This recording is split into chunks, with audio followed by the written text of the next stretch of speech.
The glass chimney of the lamp had gone cloudy from soot, and the flame made a soft ticking sound every time the night wind pressed against the bedroom window. I remember that sound because Rebecca stood beside the bed with both hands at the collar of her dress, and she would not move until I turned the wick down. We had been married 11 days. I thought I understood modesty. I thought I understood patience. What I did not understand was why my own wife looked more afraid of that little flame than she had looked on our wedding morning. I lowered it until the room was nearly dark. She thanked me, but she did not explain.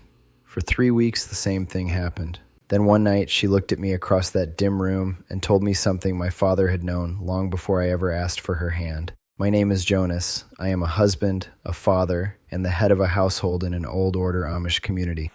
I share these stories because the plainest parts of a life often carry the heaviest meaning. If you have ever learned that someone kept the truth from you because they believed silence was kindness, I would be interested to know whether you think they were right. Rebecca and I were married in late November, after the corn was in, and the first hard frost had turned the ruts in the lane white. I was 31. She was 27. Neither of us was young enough to confuse marriage with a long courtship and a clean kitchen. We knew there would be work. We knew there would be disagreements. We knew there would be tired evenings when one of us had no gentle words left. What I did not expect was that our first difficulty would arrive in silence, after the lamp was lit and the doors were shut. During the day, Rebecca was steady. She knew how to move through a house as if she had measured every room before entering it.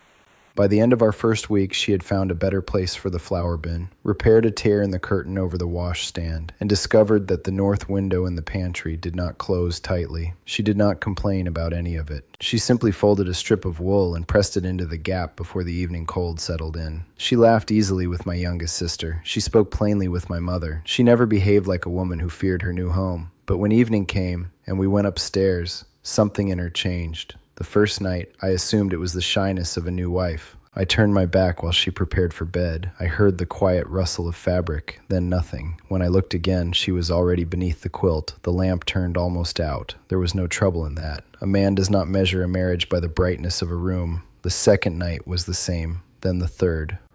By the sixth night, I began to notice that Rebecca would find reasons to remain downstairs until I had already gone up. She checked the stove twice. She folded towels that were already folded. She swept flour from beneath the table after the floor had been swept that morning. When she finally came to the room, she reached for the lamp before she reached for anything else. I told myself not to crowd her. We had made vows, but vows do not make two people familiar in a day. Familiarity is built by small permissions, a cup placed beside another cup, a coat hung on the same peg, a name spoken from the next room without formality. I believed time would settle whatever uneasiness she carried. It did not. Near the end of the second week, I woke before dawn and found Rebecca sitting on the edge of the bed in her white sleeping shift, holding her dress across her lap. The lamp was out. Moonlight came through the curtain, enough for me to see her outline, but not her expression. She sat very still. I asked whether she was ill. She said no. I asked whether she regretted marrying me. She turned toward me so quickly that the bed rope creaked beneath her weight. She denied it with more force than she had used about anything since the wedding. I believed her. That was what made the matter harder. A man can face anger if he knows where it is coming from. He can face disappointment if someone names it. But fear without a name enters every corner. I began watching my own conduct. I wondered whether I had spoken too sharply. I wondered whether she had heard some story about me that I did not know. I wondered whether I had reached for her too quickly, stood too close, expected too much. Those questions are not pleasant for a husband, but they are necessary. Authority in a home is not permission to stop examining yourself. If the person beside you grows quiet, you should first ask what your own hands and words have done. I could find no moment that explained her fear. Still, I changed small things. I gave her more room. I let her choose when the lamp was lowered. I stopped asking whether anything was wrong because the question had begun to sound like pressure. During those days, my father came by twice. He lived less than a mile away, across a field divided by a narrow creek. The first time, he brought a brace he had shaped for the loose hinge on our barn door. The second time, he came to look at a mare I was considering buying from a cousin. He spoke with Rebecca in the kitchen while I washed mud from my boots outside. When I came in, they were both quiet. That was not unusual for my father. He had never wasted words. But Rebecca would not meet my eyes until after he left. I noticed it. I did not understand it. My father had been the one who first mentioned Rebecca's family to me, not as an arrangement. Our people do not always conduct courtship the way outsiders imagine.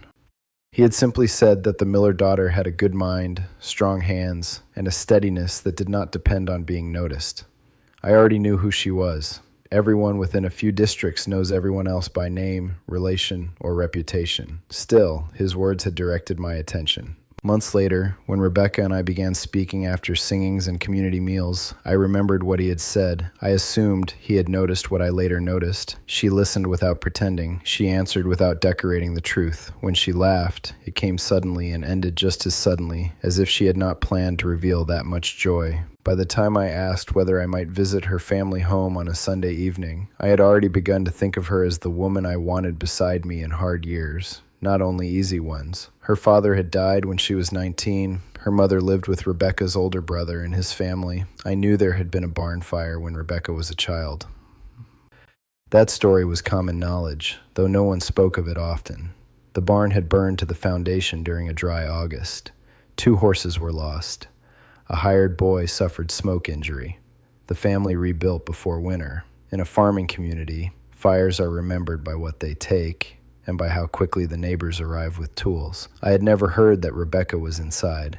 I had never heard that my father was one of the men who entered the building. On the 23rd night of our marriage, sleet struck the window hard enough to wake me. The sound came in waves, like handfuls of dry peas thrown against the glass. Rebecca was standing by the washstand. The lamp burned at half height. She had not yet changed for bed. I watched her hand move toward the wick, then stop. Her fingers trembled. Not much. Enough. I sat up and told her she did not need to put out the light for my sake. She said nothing. I told her I would go downstairs and give her privacy.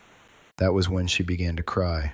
Rebecca did not cry loudly. Her shoulders did not shake. Tears simply gathered and ran down while she stood with her back to me. I had seen women cry at funerals and men cry alone in barns. Quiet grief is not smaller grief. Sometimes it is grief that has been trained to take up no room.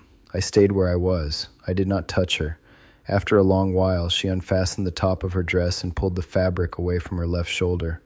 The lamp revealed a band of scar tissue running from beneath her shoulder blade, across her side, and down beyond what I could see. The skin was pale in some places and dark in others, drawn tight as old leather where the fire had damaged it. She covered herself again almost at once. There was nothing improper in what she showed me. It was the body of my wife, marked by something that had happened years before I knew her, but her face held the shame of a person expecting judgment.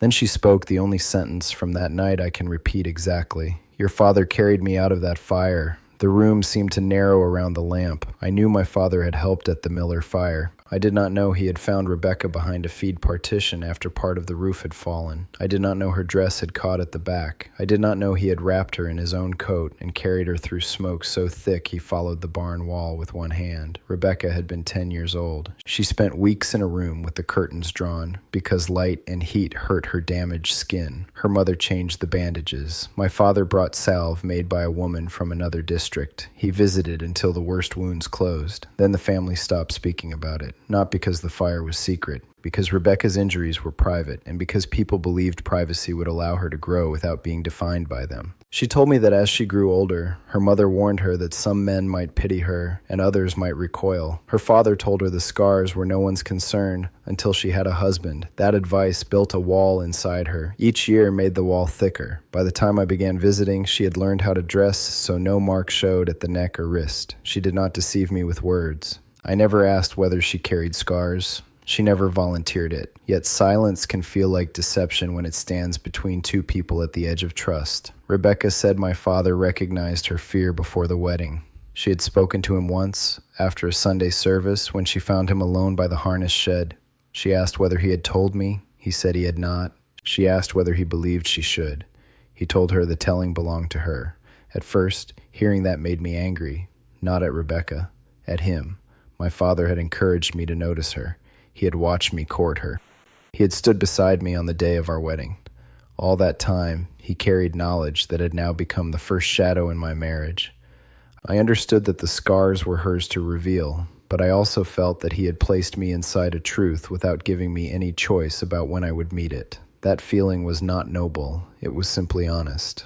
I asked Rebecca whether she believed I would have refused to marry her. She said she did not know. That answer cut deeper than an accusation. A wife should know the character of the man she married, but a husband must earn the right to be known as safe. 11 days of marriage had not earned it. Months of courtship had not fully earned it. I wanted her certainty without having paid the cost of time. I stood and crossed the room, but I stopped an arm's length away. I told her I was sorry she had carried the fear alone. I told her the scars did not change my vows. Then I asked whether the lamp itself caused pain.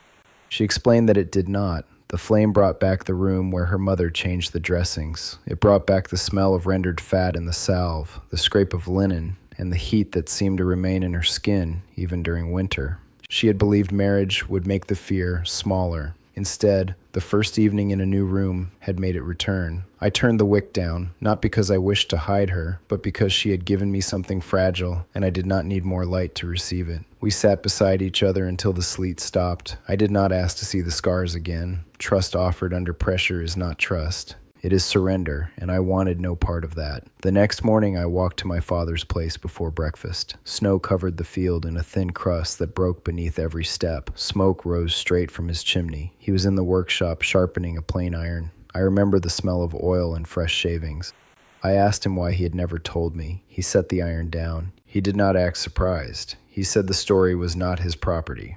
I told him that his silence had entered my marriage. He answered that speaking would have entered it sooner. We stood across the bench from each other, two grown men who loved the same woman in different ways. I as a husband, he as the man who had once carried a burned child through a barn door. He believed he had protected her dignity. I believed protection without trust can become another form of control. Neither of us was entirely wrong. That is what made the conversation difficult. I wanted him to apologize. He would not. He wanted me to admit that I had no claim to Rebecca's private history before she chose to share it. I could not deny that. The hardest disagreements are not between truth and falsehood. They are between two duties that pull in opposite directions. A father protects, a husband needs honesty. A woman owns the story of her own body. A family also lives with the weight of what is not spoken. There was no sentence that made all of those duties line up neatly. Before I left, my father told me that when he carried Rebecca from the fire, she had not made a sound until she was outside. Then she asked whether the horses had escaped. He had remembered that for 17 years. It was the reason he later called her steady. He had not recommended a woman he pitied. He had pointed me toward a woman whose courage he had witnessed before either of us understood what marriage would ask of her. My anger changed shape after that. It did not vanish. Anger rarely vanishes because a person offers context, but it became less clean. Clean anger is easy to carry. Complicated anger makes you examine the hand holding it. I returned home and found Rebecca kneading bread. Flour covered her fingers to the knuckles. She looked at my boots, then at my face, and understood where I had been. I did not tell her everything my father said. Some words belong inside the room where they were spoken. I told her only that I now understood why he had remained silent, even though I was not certain I agreed with him. Then I asked what she needed from me when evening came. That question marked the beginning of our actual marriage. The wedding had joined our households. The question began joining our fears. For several months, we kept the lamp low. Sometimes Rebecca changed before coming upstairs. Sometimes she asked me to turn my back.